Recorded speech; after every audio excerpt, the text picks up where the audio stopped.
میں آپ کو ایک چھوٹا سا واقعہ سناتا ہوں. اس طرح کہ میں ایک بندے سے ملا کا وہ قادیانی جماعت سے اس کا تعلق تھا. تو جب ہم گئے ہم نے اس کے ساتھ تھوڑی سی تمہیدی گفتگو کی، حال چال پوچھا. جو ساتھی لے کے گئے تھے وہ ان کا رشتہ دار تھا، تو انہوں نے باتیں شاتیں کی آپس میں. تو اس کے تھوڑی دیر کے بعد وہ جو قادیانی تھا تو مجھے کہنے لگا جی آپ بڑی جب سے آپ آئے ہیں آپ بالکل خاموش بیٹھے ہیں، تو آپ بھی کچھ بولیے. میں نے کہا نہیں، آپ دونوں رشتہ دار ہیں، پہلے آپ اپنی کوئی بات چیت کر لیں تو پھر انشاءاللہ میں بھی کوئی بات کرتا ہوں. تو کہنے لگے جی ہماری تو خاندانی باتیں وہ ہوتی رہیں گی، آپ سنائیے آپ کا کیا حال چال ہے. میں نے کہا چلے شکر ہے خود آپ دل میں نے کہا کہ آپ نے مجھے دعوت دے دی ہے. تو میں نے پھر جناب ان سے گفتگو شروع کی. جب گفتگو شروع کی تو میں نے ان سے پوچھا، میں نے کہا آپ مرزا قادیانی کو کیا کیا مانتے ہیں؟ کہنے لگا جی میں سمجھا نہیں کیا کیا سے مراد. میں نے کہا جی میرا مقصد یہ کہنے کا کہ آپ ان کو کیا مانتے ہیں، ان کے کچھ دعویٰ جات ہیں، اس لیے میں نے یہ کیا کیا کا لفظ کہا ہے. تو بہرحال انہوں نے کہا جی کہ میں مرزا غلام قادیانی کو امتی نبی مانتا ہوں، ذلی نبی مانتا ہوں، بروجی نبی مانتا ہوں، تو میں ان کو رسول نہیں مانتا. اب اندازہ کیجئے، میں اسی رمضان کی بات بتا رہا ہوں ابھی کچھ دن پہلے کی، کہ وہ قادیانی کہتا جی میں ان کو رسول نہیں مانتا، امتی نبی مانتا ہوں. پھر وہ اسی طرح جس طرح ان مربیان نے عام بیچارے بھولے بسرے قادیانیوں کو جو سکھایا ہے، وہ صرف یہ سکھایا کہ تم نے کہنا کہ جی بس وہ تو غلام تھے، وہ تو کچھ بھی نہیں تھے، وہ تو صرف ایک پیغام لے کے آنے والے تھے، وہ رسول اللہ کی انہوں نے خدمت بڑی کی ہے. حالانکہ ہم بھی کہتے ہیں کہ ہمیں تو بتائیں اس نے کیا خدمت کی ہے. تو بہرحال جب ان کی یہ باتیں تھوڑی بہت ہو چکی تو میں نے کہا جی اگر آپ کو یہ ثابت ہو جائے کہ مرزا قادیانی نے ایک دفعہ نہیں اپنے آپ کو کئی دفعہ یہ بات کہی ہے کہ میں نبی، میں رسول ہوں. اس نے کہا نہیں جی یہ نہیں ہو سکتا، امتی نبی ہیں وہ تو اپنے آپ کو دوسرا نبی بھی نہیں کہتے.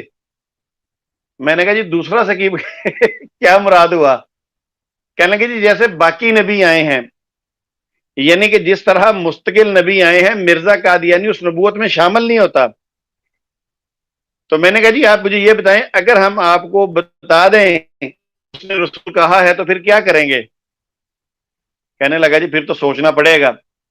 میں نے کہا چلیں جو بھی آپ نے سوچنا ہے، پھر ایک بات تو مجھے میرے سامنے بتا دیں کہ پھر آپ مرزا قادیانی کو رسول مانیں گے کہ نہیں مانیں گے؟ کہنے لگا جی وہ ویکھاں گے بعد وچ. میں کہا نہیں نہیں ادا نہیں، رضائی بھتیجا آیا ہے، کچھ نہ کچھ تہاڈے کو کولو قرار لے کے جائے گا. تو بہرحال اس نے کہا جی آپ مجھے ثابت کریں انشاءاللہ پھر میں اس کے فیصلہ کروں گا، اس کو دیکھوں گا. تو آپ کو پتا ہے میری ڈکی کے اندر تو ہر وقت موجود ہوتے ہیں.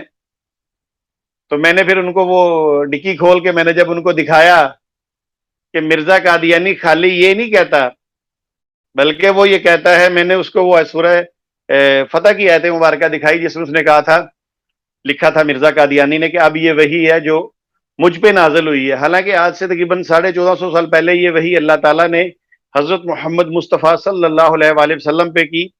اب مرزا قادیانی کہتا ہے مجھ پر کی ہے، اور وہاں لکھا ہوا ہے بسم اللہ الرحمن الرحیم محمد رسول اللہ والذین معہ شداء علی الکفار. اچھا اب یہ آیت لکھ کے تو مرزا قادیانی نے اس کے نیچے 3 دفعہ وحی کا ذکر کیا. جب میں نے اس کو یہ دکھایا، اب وہ بندے کی آنکھیں جو ہیں وہ کھلی کی کھلی رہ گئی کہ یہ کیا معاملہ بن گیا. پھر میں نے اسے ایک صفحہ پیچھے بھی دکھایا جہاں وہ کہتا ہے، وہ آیت پڑھتا ہے، مرزا نے لکھا ہے هو الذی ارسل رسولہ بالہدی. میں نے کہا جی اس میں بھی وہ کہتا ہے کہ اس عاجز کو رسول کہہ کر پکارا گیا. میں کیا حالانکہ اس آیت مبارکہ کے اندر اللہ پاک نے نبی کریم صلی اللہ علیہ وآلہ وسلم کو رسول کہہ کر پکارا ہے. میں نے کہا مرزا قادیانی کہتا ہے یہ میں رسول ہوں. میں نے کہا پڑھ لیں جی. وہ پریشان ہو گیا. پھر آگے جا کے اسی روحانی خزائن جلد نمبر 18 صفحہ نمبر 231 پر مرزا قادیانی لکھتا ہے، یہ میرے پاس پیچھے یہ دیکھیں نا لگی ہوئی ہے، مگر میں کہہ رہا ہوں چلے لگی رہیں، وہ نکلتے ہی بڑا زور لگانا پڑتا ہے نکالنے کے لیے. تو جب ضرورت آئے گی انشاءاللہ نکال لیں گے اس کو بھی. تو صفحہ نمبر 231 پر مرزا قادیانی کہتا ہے، نعوذ باللہ نعوذ باللہ، سچا خدا وہی خدا ہے جس نے قادیان میں اپنا رسول بھیجا. تو میں نے اس سے پوچھا، میں نے کہا چلیں آپ نے تو مرزا قادیانی کو ابھی تک رسول نہیں مانا، میں آپ کو بھی سمجھا رہا ہوں تاکہ دوست اس سے فائدہ اٹھائیں اور جو قادیانی دیکھیں گے. میں نے کہا آپ نے تو خود کہا ہے کہ میں رسول نہیں مانتا، تو آپ مجھے بتائیں جو بندہ قادیان والے کو رسول نہیں مانتا، مرزا قادیانی کہتا ہے اس کا خدا جھوٹا ہے، نعوذ باللہ. کیونکہ یہ شرط لگا دی نا کہ سچا خدا وہی خدا ہے جس نے قادیان میں رسول بھیجا. اب وہ بندہ بڑا پریشان ہوا کہ یار لگتا ہے میرے اپنی یہ ہے کہ کہنا ہوئے گا کہ میں کیوں انہوں چھیڑ بیٹھا.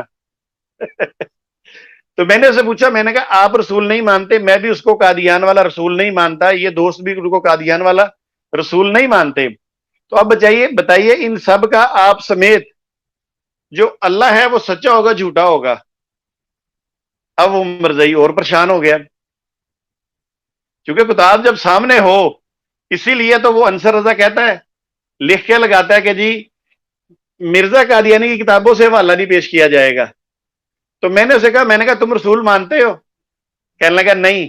تو میں نے کہا جب تک تم نہیں مانو گے تمہارا اللہ سچا نہیں ہے، تمہارا خدا سچا نہیں ہے. یہ میں نے کہا میں نہیں کہہ رہا، یہ مرزا قادیانی کہہ رہا ہے. کہنے لگا جی یہ تو ہم نے کبھی پڑھی نہیں کتابیں. میں نے کہا اگر نہیں پڑھی تو آپ کے جو یہ بڑے مربیان پھرتے ہیں، یہ پیڈ مربیان جو ہیں جنہیں عامر حق بھائی ٹیٹو مربیان بھی کہتے ہیں، یہ کس چیز کا پیسہ لیتے ہیں؟ یہ کیوں نہیں بتاتے آپ کو؟ کہنے لگا جی یہ بات تو ٹھیک ہے، میری تو اتنی عمر ہوگی میں نے آج تک یہ کسی سے سنا ہی نہیں. میں نے کہا مجھے سچ بتائیے. میں نے اس سے بندے سے کہا سنیے، میں نے کہا مجھے سچ بتائیے، اگر کسی آپ اپنی عبادت گاہ میں بیٹھے ہوتے، کہیں آپ کا جلسہ ہو رہا ہوتا تو وہاں پر مربی یہ بات کہتا، وہاں لوگوں کو بتاتا کہ سچا خدا وہی خدا ہے جس نے قادیان نے اپنا رسول بھیجا، تو میں نے کہا آپ کیا کرتے؟ کہنے لگا جی میں کھڑا ہو جاتا اور میں اس سے پوچھتا کہ نہیں مرزا قادیانی رسول نہیں ہے. تو میں نے کہا انہی باتوں سے بچنے کے لیے یہ مربیان آپ کو ایسی باتیں بتاتے نہیں ہیں. میں نے کہا مرزا قادیانی نے یہ سورہ فتح کی جو آیت لکھی ہے محمد رسول اللہ والی، اس کے نیچے 3 دفعہ اس نے ذکر کیا کہ یہ اللہ کی وحی ہے، یہ اللہ کی وحی ہے، یہ اللہ کی وحی ہے، اور پھر کہتا ہے اس وحی الہی میں میرا نام محمد اور رسول رکھا. تو میں نے کہا میں تو بڑا حیران ہوں کہ دیکھے کہ آپ نے اتنی عمر گزار دی، آپ کے بچے بڑے ہو گئے اور ابھی تک آپ کو یہی نہیں پتا کہ مرزا قادیانی رسول بھی ہے کہ نہیں ہے. تو آپ یقین کیجئے اللہ کے فضل و کرم سے یہ اللہ نے مجھے توفیق دی ہوئی ہے کہ میں آمنے سامنے بیٹھ کے ان کے آنکھوں میں آنکھیں ڈال کر بات کرتا ہوں اللہ کے فضل و کرم کے ساتھ. تو وہ بندہ اتنا پریشان ہوا، کہنے لگا شمس الدین صاحب یقین کریں آپ نے مجھے کیسی سوچ میں ڈال دیا ہے کہ اب مجھے یا تو مرزا قادیانی کو رسول ماننا پڑے گا یا پھر اس کو چھوڑنا پڑے گا. تو مجھے آپ تھوڑی سی مہلت دے دیں کہ میں ذرا اپنی کتابوں سے چیک کر لوں کہ کیا اس کے اندر بھی ایسا ہے. مجھے یقین ہے کہ کتابیں جو جس طرح آپ نے مجھے بتایا چناب نگر کی سٹوری سنائی آپ نے کہ آپ نے شکور بھائی چشمے والے سے کتابیں لی ہیں، میں جانتا ہوں سارا، آپ نے مجھے جگہ بتائی، سارا کچھ بتایا، میں سمجھ گیا، مگر تھوڑا سا مجھے ٹائم دے دیں. میں نے کہا جی ٹائم جتنا مرضی لے لیں مگر اللہ سے لیں کہ اللہ آپ کو صحت تندرستی دے، اللہ آپ کو زندگی دے، تاکہ اس زندگی کے اندر آپ اس جو ہے چیک کر کے اس کو تو پھر فیصلہ کریں. تو میرے بھائیوں رمضان کا مہینہ ہے، ہم بھی جاتے دعا کر کے گئے، چونکہ ہمارا بھی انحصار جو ہے دعاؤں پر ہے، مگر اس دعا پر نہیں جو مرزا قادیانی نے آخری فیصلے کا اشتہار لکھا تھا. ہمارا رب ہماری سنتا ہے، ہمارا رب وہ ہے جو وعدہ کر کے مکرتا نہیں، اور مرزا قادیانی کا رب وہ ہے جو وعدے کر کے بھول جاتا ہے، جو وعدہ کرتا ہے اور پھر جو مرزا قادیانی دعائیں مانگتا ہے وہ اس کی دعا بھی نہیں سنتا. تو میرے بھائیوں اس سے کچھ باتیں اور بھی ہیں اسی موضوع کے بارے میں، تو انشاءاللہ تعالی ہم اس کو کرتے رہیں گے. ہمارے ساتھ تمام امت مسلمہ کو اس سے محفوظ رکھ یا اللہ. فتنوں کا دور ہے، آئے روز کوئی نہ کوئی فتنہ سر اٹھا رہا ہے، یا اللہ تو مسلمانوں کی حفاظت فرما. یا اللہ جتنی دعائیں مانگی ہیں اس کو بھی قبول فرما.